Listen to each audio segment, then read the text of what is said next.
Welcome back to the Frog Bath Neighbor Edition.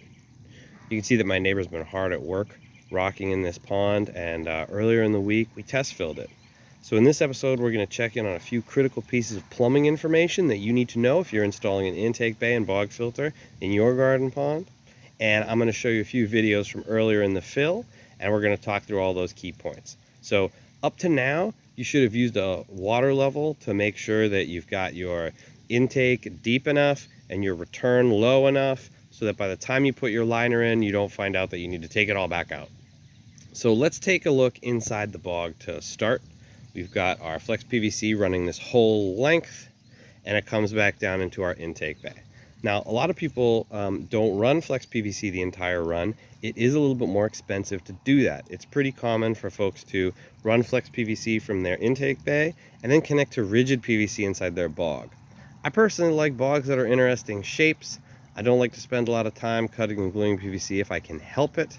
And I think flex PVC is a fabulous material. So if you can swing it, the extra cost to have one single run that you measure and just go by is worth it.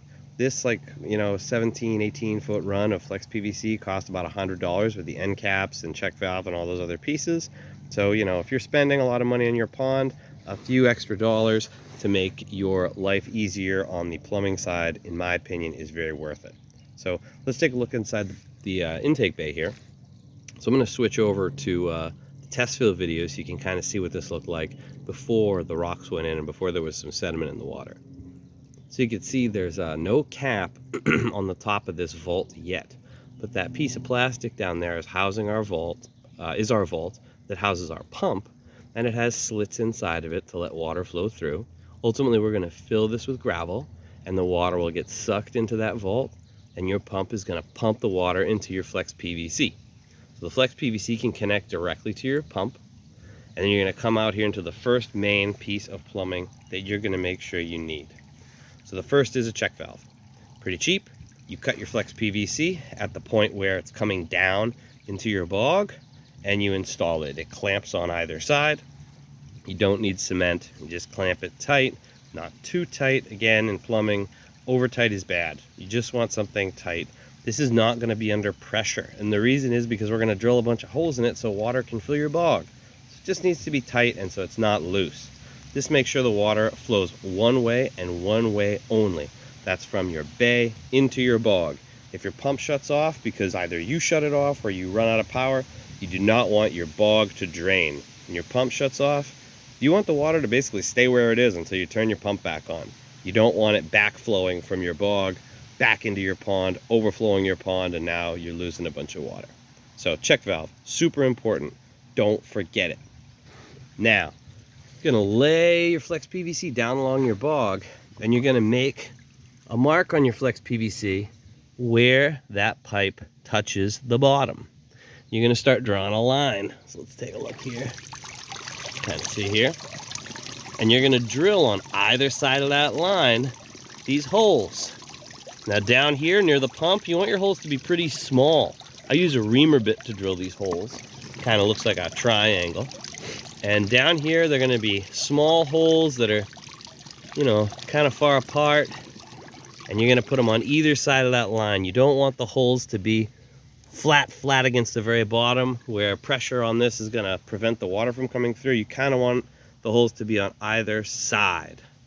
So you draw that line with marker to see where this is going to touch the ground.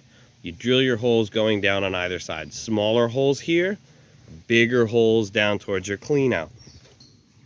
I suggest that you end your flex PVC run before you get to your return. And the reason for that is you really want to force this water to flow up through your bog filter gravel.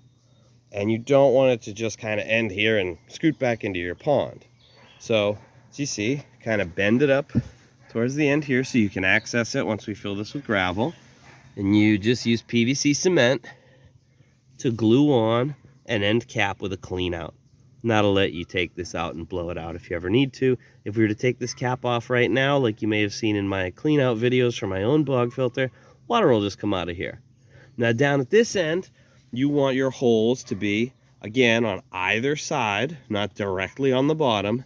And you want your holes to be bigger and closer together down here because the pressure is much less because it's farther away from your pump. You don't want holes on this side that's up above. You only want holes on the bottom because you want to force the water that's coming from your intake bay to flow up through as much of your bog media as possible. I suggest like roughly 3/4 inch stone. Some people mix in sand and smaller stone and bigger stone at the bottom. I don't really think that's necessary. I think you can just fill it all in with 3/4 stone. It works fine.